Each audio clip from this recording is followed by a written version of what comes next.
Janine at Jericho, pinapatunayang fit at active. Nini ini-enjoy ang pagtitennis.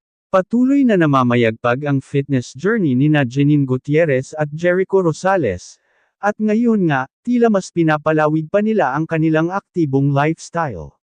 Sa pinakabagong update, ibinahagi ni Janine, na tinatawag ding Nini, nang malalapit sa kanya, ang kanyang bagong hobby, ang paglalaro ng tennis.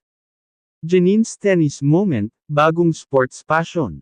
Kilala si Janine Gutierrez sa kanyang healthy at active lifestyle, kaya hindi na nakagugulat na sumubok siya ng bagong sport.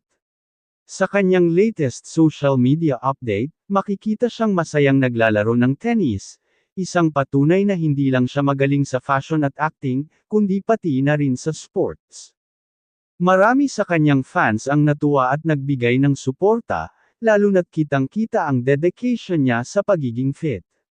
May ilan pang nagbiro kung si Jericho Rosales ang nagturo sa kanya, dahil kilala rin itong mahilig sa outdoor activities at sports.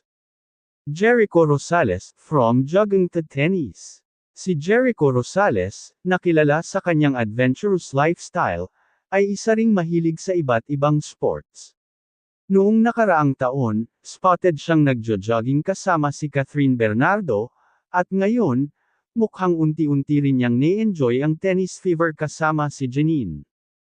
Bagamat wala pang opisyal na kumpirmasyon kung madalas silang maglaro ng magkasama, hindi malayong maging isang sports body duo rin sila.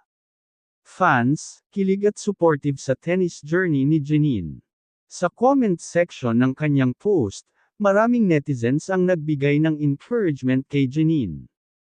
Ang ilan ay nagsabing bagay sa kanya ang pagiging tennis girl, habang ang iba naman ay nag-aabang kung kailan makikita silang maglaro ni Jericho ng magkasama.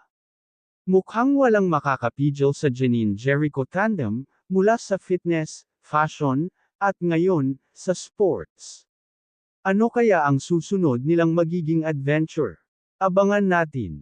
Ano sa tingin nyo, bagay ba ang Janine-Jericho tennis duo? I-comment na ang inyong thoughts.